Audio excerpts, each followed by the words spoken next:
Hello everyone. आज जो topic करना है हमने that is concentration of solution.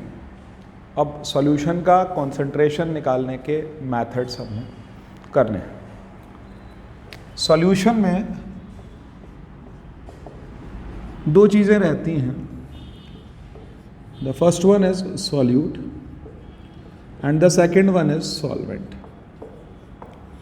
Solute और सॉल्वेंट मिला करके क्या बनता है? सॉल्यूशन। अब सॉल्यूट क्या है? The substance in laser quantity, वो मेरे पास क्या है? सॉल्यूट है। सॉल्वेंट क्या है? सब्सटेंस इन मोर क्वांटिटी, उसको हम क्या बोल देते हैं? सॉल्वेंट। यूजुअली दिमाग में एक इमेज है कि हमारे पास में वाटर है और वाटर में हमने सॉल्ट डाल रखा या शुगर डाल रखी, तो हम शुगर के लिए क्या यूज़ कर लेते हैं? सॉल्यूट यूज़ कर लेते हैं।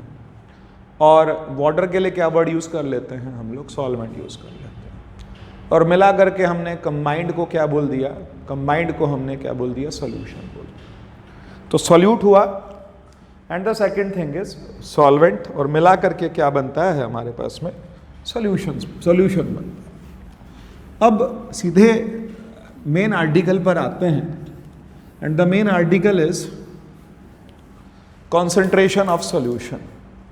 सॉल्यूशन का कॉन्सेंट्रेशन हम कैसे कैलकुलेट करें?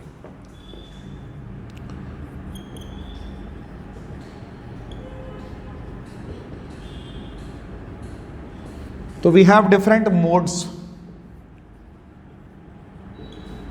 modes of calculating concentration of solution.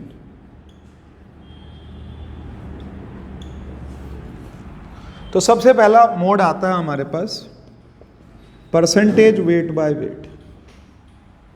We write it percentage weight by weight, that is weight of solute upon weight of solution into 100। ये परसेंटेज वेट बाय वेट रहता है। फिर सेकंड आता है हमारे पास percentage weight by volume, weight of solute upon volume of solution into 100 and we take volume of solution in millilitres. और यहां दोनों का वेट इन ग्राम्स में लेते हैं। यहां दोनों वैल्यूज किस में ली गई? ग्राम्स में ली गई। इसका एक एक क्वेश्चन कर लेते।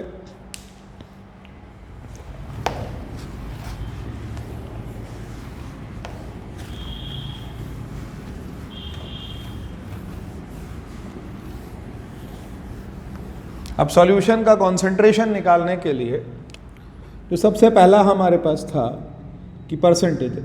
एक क्वेश्चन में लिखा है a solution is 10% weight by weight, या solution of NaCl is 10% weight by weight। तो हम क्या assumption लेंगे? let weight of solution is equal to 100 gram and weight of solute कितना हो जाएगा? 10 ग्राम्स हो जाएगा। अगर ऐसा लिखा हुआ आ जाता है a solution is 10% by volume, तो हम क्या ले लेंगे? let volume of solution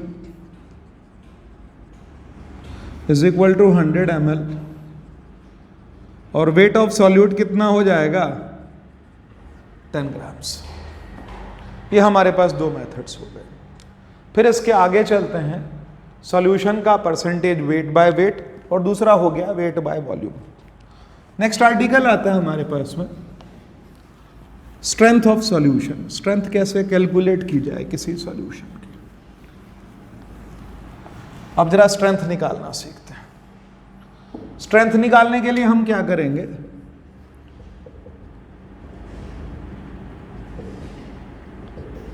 we write it in grams per litre.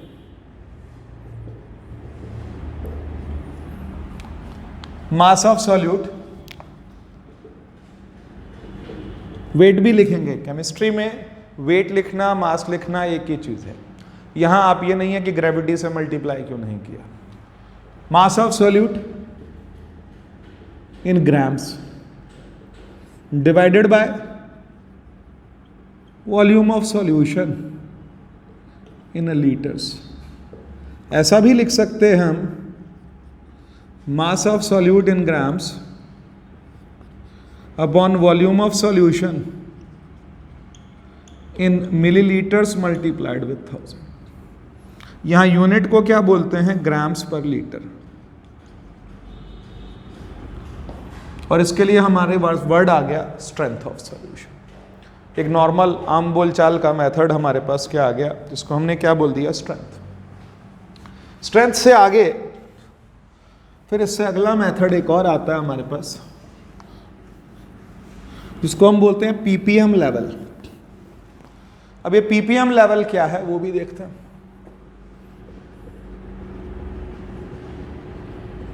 We write it parts per million. तो पार्ट्स पर मिलियन का क्या मेथड है? इट इज किस लिए यूज किया जाता है? It is used to calculate contamination. Contamination calculate करने के लिए काम आता है। और ये काम आता है कि जैसे मान लीजिए कोई भी सॉफ्ट ड्रिंक्स हैं या कोई और ऐसा कुछ जो मतलब ड्रिंक्स हैं, और जो उसके अंदर हमारे पास कितना परसेंट कोई क्वांटिटी है और उसके अंदर प्रिजर्वेटिव कितने हैं, तो वो किस में मेज़र किए जाते हैं। बहुत कम क्वांटिटी में होते हैं, तो उसके लिए हम यूज़ करते हैं पीपीएम लेवल। पीपीएम लेवल क्या आता है? कहता है weight of solute upon weight of solution, दोनों को ही ग्राम्स में लिया है, into 10 to the power 6 and we write it parts per million. और अगला जो हमारा मेन आज का टॉपिक है, जो सबसे ज़्यादा इंपॉर्टेंट आर्टिकल है हमारे पास, तो वो आता है मोलैरिटी। तो मोलैरिटी ऑफ सॉल्यूशन क्या होता है? Moles of solute dissolved in solution पर लीटर। पर लीटर जो आप मोल्स लेते हैं उसको आपने क्या नाम दे दिया? मोलैरिटी दे दिया। मोलैरिटी को हम कैसे लिख सकते हैं? Moles of solute divided by volume of solution in litres.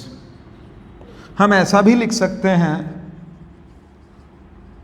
Moles of solute upon volume of solution in millilitres multiplied with 1000। वो मोलैरिटी हो गई। मोलैरिटी का यूनिट क्या बनता है? Unit comes moles per litre, और या फिर हम इसको बोलते हैं molar, and we write it capital M. इसके लिए सिंबल क्या लेते हैं हम लोग? कैपिटल एम लेते हैं। This is molarity. मोलैरिटी के अंदर हम लोग क्या करते हैं? सबसे पहला मेथड क्या है, तरीका क्या है मोलैरिटी कैलकुलेट करने का? कि सॉल्यूट का मास पता है, तो सॉल्यूट के मास से आप क्या कैलकुलेट कर लेंगे? उसके मोल्स कैलकुलेट कर लेंगे, और मोल्स कैलकुलेट करने के बाद आप मोलैरिटी कैलकुलेट कर सकते हैं। जैसे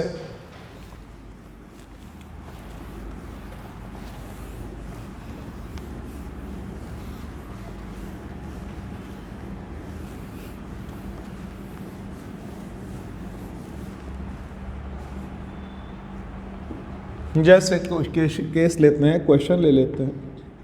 4.9 grams of H2SO4 were dissolved in किसमें? 250 millilitres of solution. Calculate molarity of solution. आपको क्या कैलकुलेट करना है? मोलैरिटी कैलकुलेट करना। बहुत सिंपल क्वेश्चन है। Sulphuric acid, first of all will find molecular weight. 2 into 1 plus sulfur is 32 plus 4 into 16, it is coming 98. Mole scale से calculate करेंगे। Moles of H2SO4 4.8 upon 98, 4.9 upon 98 moles आ गए. What will be molarity? Moles upon volume of solution multiplied with 1000. 0.20 molar. ये हमने क्या calculate कर ली? Molarity calculate कर ली. Moles per litre. कितने मोल्स? कहता है 4.9 ग्राम से मोल निकाले, और मोल निकालने के बाद वॉल्यूम हमें पता है. मोल अपॉन वॉल्यूम से हमने क्या कैलकुलेट कर लिया? मोलारिटी कैलकुलेट कर ली. आगे चलते हैं, नेक्स्ट आर्टिकल लेते हैं. इसी में एक आता है मोलारिटी इक्वेशन.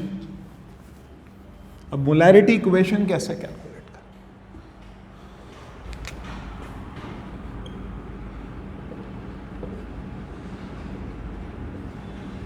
कहता है हमारे पास मोल्स का, मोलारिटी का फार्मूला क्या है? Moles of solute upon volume of solution. Volume को मोलारिटी से मल्टीप्लाई कर देंगे तो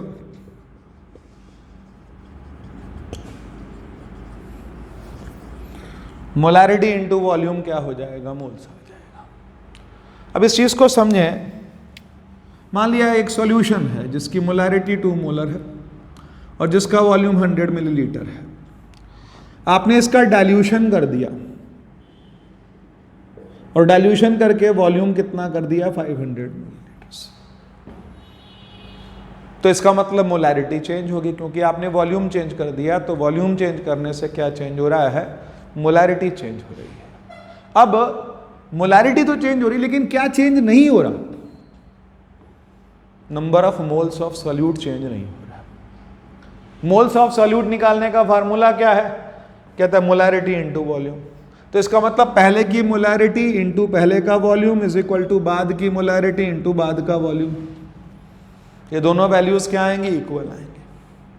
m1 v1 किसके इक्वल आ गया? m2 v2 के इक्वल आ गया. मतलब मुझको अगर m2 निकालना है तो मैं m1 v1 अपॉन v2 ले लूंगा. 2 molars multiplied with 100 upon volume कितनी है? 500. It's coming 0.4 molar. ये आपकी क्या कैलकुलेट हो गई? नई मोलारिटी कैलकुलेट हो गई. This is molarity equation. Molarity equation एक जगह और यूज होती है, वैसे मेनली इस काम के लिए बनी नहीं, लेकिन यूज होती है किसके लिए? Acid base neutralization. Acid base neutralization में भी मोलारिटी इक्वेशन को यूज करते हैं कि मोल्स ऑफ, वैसे तो तरीका क्या होता है उसको हम नॉर्मेलिटी से निकालते हैं, वो नेक्स्ट वाले सेशन में करेंगे. नॉर्मेलिटी से निकालते हैं, लेकिन मोलारिटी से भी कैलकुलेट किया जा सकता है. मोलारिटी मल्टीप्लाइड विद वॉल्यूम क्या आता है? मोल्स ऑफ सॉल्यूट या मोल्स ऑफ एसिड और मोल्स ऑफ बेस हमने क्या करने हैं? इक्वल रखने हैं. तो कभी कभी स्कूल में, कॉलेजेस में, लैब में हम लोग को मोलारिटी कैलकुलेशन से भी करा दिया करते हैं, लेकिन तरीका क्या होता है उसका? नॉर्मेलिटी से कैलकुलेट करते हैं. मोलारिटी इक्वेशन क्या है? m1 v1 is equal to m2 v2. इसी में एक चीज़ और ले लेते हैं, एक चीज़ और ऐड कर लेते हैं. वो क्या कि मान लो सेम तरह के 2 सॉल्यूशन हमने मिक्स कर दिए, सेम तरह के, तब वो वाला फार्मूला भी लग जाया करता.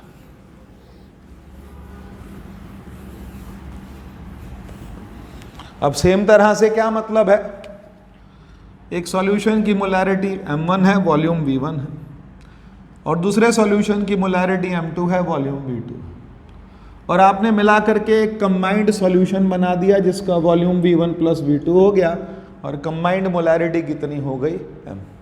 तो फार्मूला क्या बन जाएगा? m1 v1 plus m2 v2 upon v1 plus v2 is equal to combined molarity. या फिर ऐसे बोल दूं, m1 v1 plus m2 v2 is equal to m into v1 plus v2.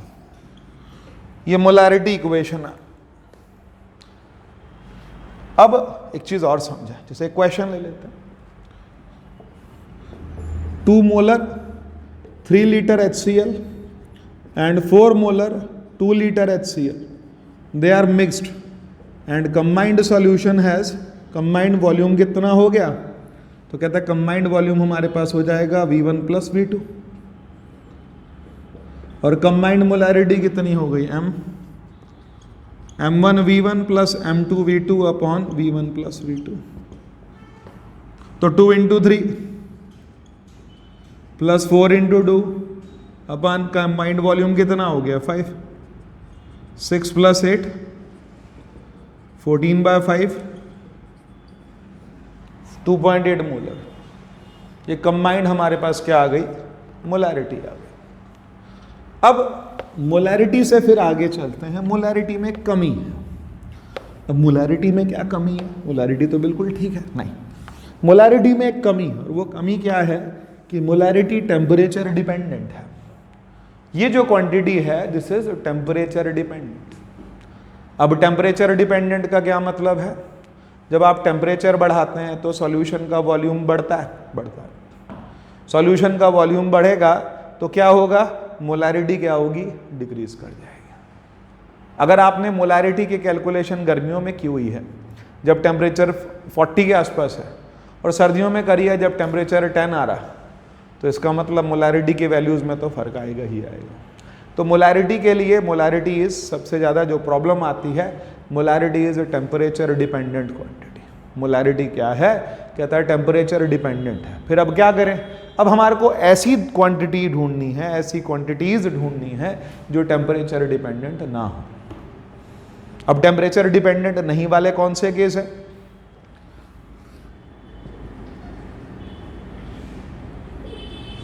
Temperature independent quantity. तो उसमें आती है हमारे पास, नंबर 5 पर थे हम, मोलैलिटी। पहला हमने किया परसेंटेज वेट बाय वेट, दूसरा परसेंटेज वेट बाय वॉल्यूम, फिर स्ट्रेंथ किया, फिर हमने पीपीएम लेवल किया, पीपीएम लेवल के बाद मोलैरिटी करी। ये नंबर 6 हो गया मोलैलिटी। स्मॉल एम से दिखाते हैं इसको, मोलैलिटी को। मोलैलिटी क्या है, number of moles of solute present in 1 kilogram of solvent.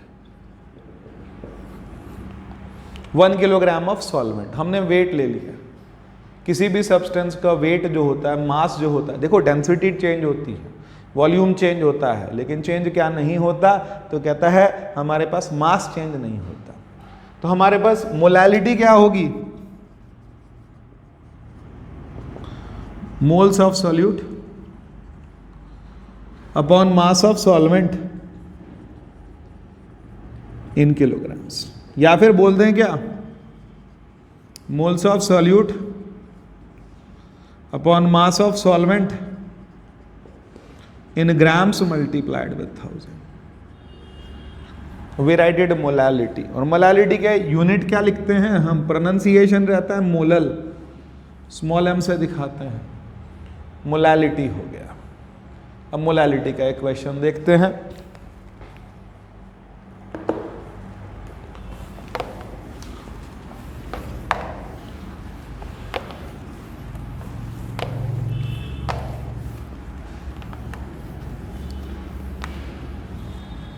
Molality का क्वेश्चन उठाते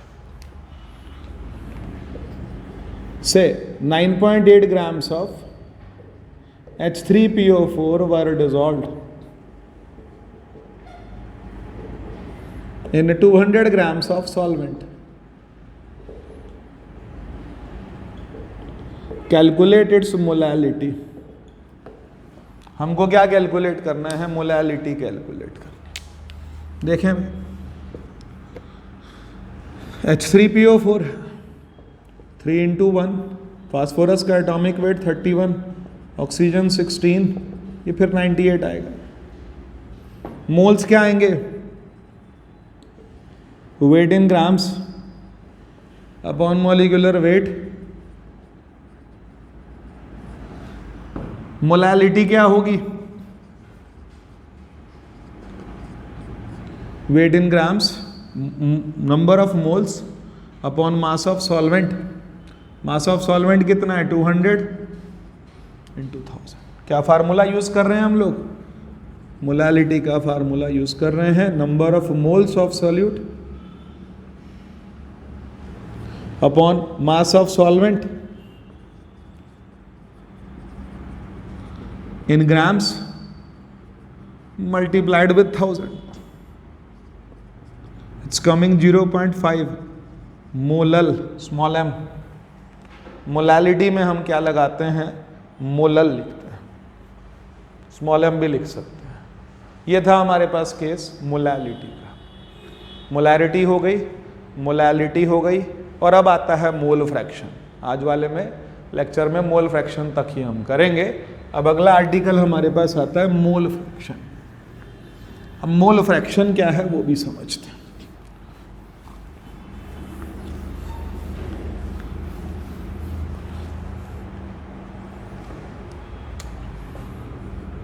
नंबर 7 हो जाएगा मोल फ्रैक्शन. तो कहते हैं मान लो दो सब्सटेंसेस हैं ए और बी. ए को यूजुअली हम सॉल्वेंट कहते हैं और बी को हम सॉल्यूट कहते हैं. इसके नंबर ऑफ मोल्स Na है, इसके नंबर ऑफ मोल्स Nb है. इसका मोल फ्रैक्शन ऑफ ए आ गया, मोल फ्रैक्शन ऑफ बी आ गया. XA is equal to Na upon Na plus Nb.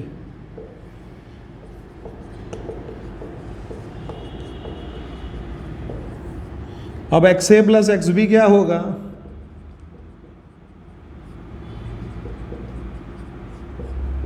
दोनों के मोल फ्रैक्शंस का सम कितना आ गया? पहले सब्सटेंस का मोल फ्रैक्शन निकाला, दूसरे का मोल फ्रैक्शन निकाला, और दोनों का अगर हम ऐड करते हैं तो क्या आ जाता है? 1 आ जाता है.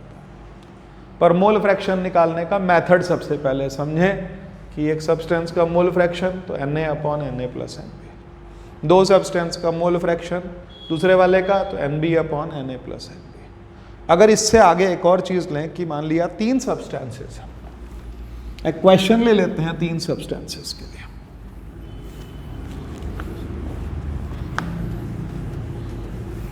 और मोल फ्रैक्शन निकालते हैं फॉर 3 सब्सटेंसेस ए, बी और सी. इसके मोल्स Na हैं, Nb है, Nc. XA क्या होगा? XB क्या होगा? और XC क्या होगा? तीनों मोल फ्रैक्शंस अलग अलग कैलकुलेट किया जा सकता है. एक और चीज देखें, जैसे एक सॉल्यूशन, एक एग्जांपल ले लेते हैं हम लोग. अ सॉल्यूशन या मिक्सचर इज क्या क्या है? 10.8 grams of water, 9.2 grams of ethanol and 3.2 grams of methanol. Calculate mole fraction of each. सबके मोल्स निकालता हूं. 10.8 अपॉन वाटर का मॉलिक्यूलर वेट 18 होता है, 0.6 हो गया. इथेनॉल है, इथेनॉल क्या मतलब हो गया? C2H5OH. 2 into 12 plus 5 into 1 plus 16 plus 1, it is coming 46. 24 plus 5 29 plus 16 आपका 45 plus 1 46.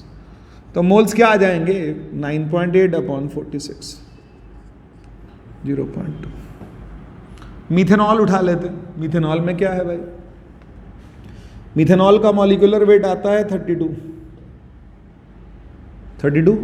कार्बन. हाँ 32. मोल्स कितने आएंगे? 3.2 अपॉन 32, 0.1.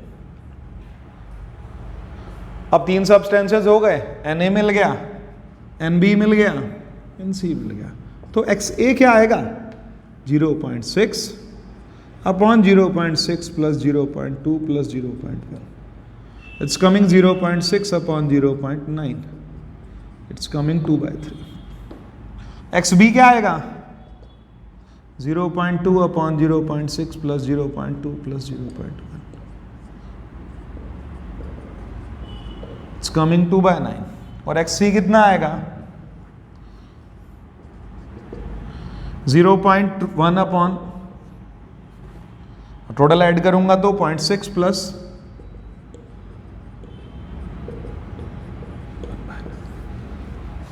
और अपना आंसर चेक करना हो तो हम क्या करेंगे, तीनों के मोल फ्रैक्शंस के सम को ऐड कर देंगे। तीनों का मोल फ्रैक्शन का सम ले लेंगे तो हमारे को क्या मिल जाएगा, अगर 1 आ गया तो इसका मतलब हमने सही किया है। तो ये हमारे टॉपिक्स थे आज के। पहला हमने स्ट्रेंथ था, परसेंटेज था, उसके बाद हमने क्या कैलकुलेट किया, मोलैरिटी कैलकुलेट करनी सीखी, मोलैरिटी के बाद मोलैलिटी करी और मोलैलिटी के बाद मोल फ्रैक्शन। अब इससे अगले लेक्चर में हम लोग करेंगे नॉर्मेलिटी। ये हमारा मोलैरिटी तक का कंप्लीट हो गया।